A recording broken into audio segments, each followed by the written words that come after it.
Now we want to think about how we can describe the motion of our rotating objects. And we're going to kind of follow the same strategy we did when we introduced kinematics, where we talked about the particle model. We introduced the position, displacement, velocity, and acceleration of that particle and used all of those things to describe how the particle was moving. So when we're dealing with rotating objects, we want to clarify or just think about a couple of extra things in terms of those assumptions. We may still be using the particle model, right? So if I have something like here, the green will be my axis of rotation or the center of that circle. I may think about having a car, and a car is just driving in a circular path. And in that case, we can still use that particle model.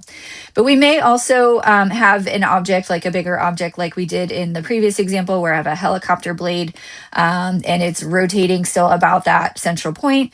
But in this case, we're interested in information about this particular point on the blade there. And when I have an object like this, we want to assume that the object is a rigid object. And so by rigid object, it means that through the entire length of that blade, there's no elasticity. And so as that blade is rotating, all portions of the blade, like all sections of the blade, are moving at the same rate, right? So they're going to have what we call our angular speed. They're all going to have the same angular speed or angular displacement because it's not flexing or there's no elasticity. So we'll assume that our objects are rigid. The other thing we want to assume is that our axes are fixed.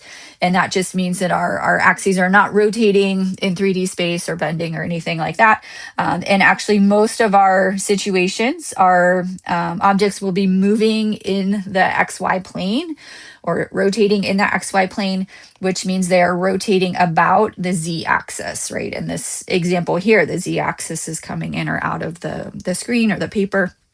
And so the object is moving in the XY plane. Okay, so let's think about how we can describe position. So in our linear motion, we can describe position by its X position, Y position, or Z position if we're working along the Z axis. If we're thinking about an object moving in a circle, so say I have some object here, let's say it's moving counterclockwise around this circular path, I could represent the position at different times using my X and Y coordinates, but that's really messy, right? It's going to change a lot. I'm going to have a lot of different things to keep track of. So it's going to be more convenient for us to use R and a theta that's measured from the positive X axis. So let's define those. So I'm going to say this is R. That's going to be the radial distance from that axis of rotation.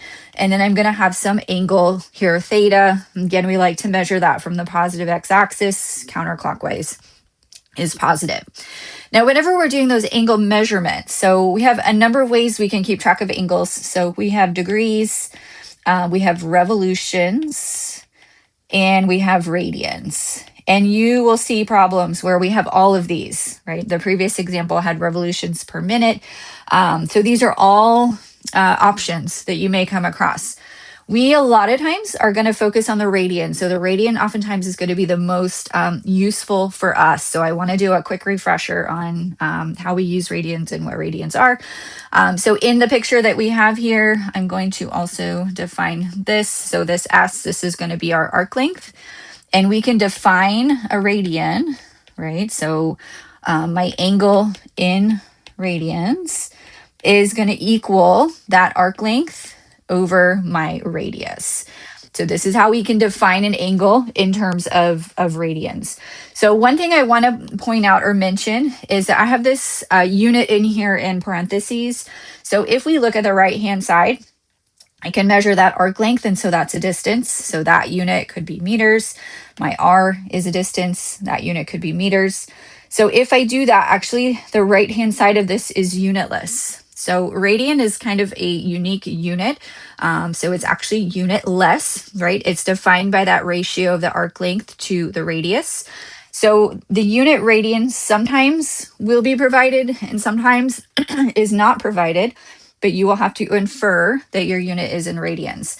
So I tend to like to err on the side of having units. So I tend to try to always put radian in there in my unit if I am measuring my angle in radians. But just be aware that sometimes you will see radian explicitly noted, and sometimes you will not. So sometimes you have to infer from the other information that's given or the problem statement that the angle is being measured or presented in radians. So an angle that has an angle of 1 radian, so let me specify that. So 1 radian is the angle when S is equal to R, right? So if that arc length is equal to the radius, that is our definition. That's how we define 1 radian. A good just reference, this is about 60 degrees, so a little bit less than 60 degrees. Since you will have situations where you're going to have all 3 of these, you do need to be comfortable with those conversions. So the conversions you need to know, 360 degrees is equal to 1 revolution is equal to 2 pi radians, right? So you should be able to very comfortably switch back and forth between any of those degree or ways of measuring our angles. The last thing I'm going to do in here is I'm going to take this and just express this in a slightly different way. So I'm going to just rearrange and say S is equal to R theta. So this is a little equation that we are going to use quite a bit. So this is what I'm going to call a connection, a little equation that is going to connect us between an angular quantity, right? So theta is the way that we represent position in an angular or in a rotational motion. So we can represent our position using theta. S is going to be a connection between that angular position and something that tells us about the linear position, right? So the linear position is from here, the distance I'm going to go from that starting positive x-axis up. That's my arc length.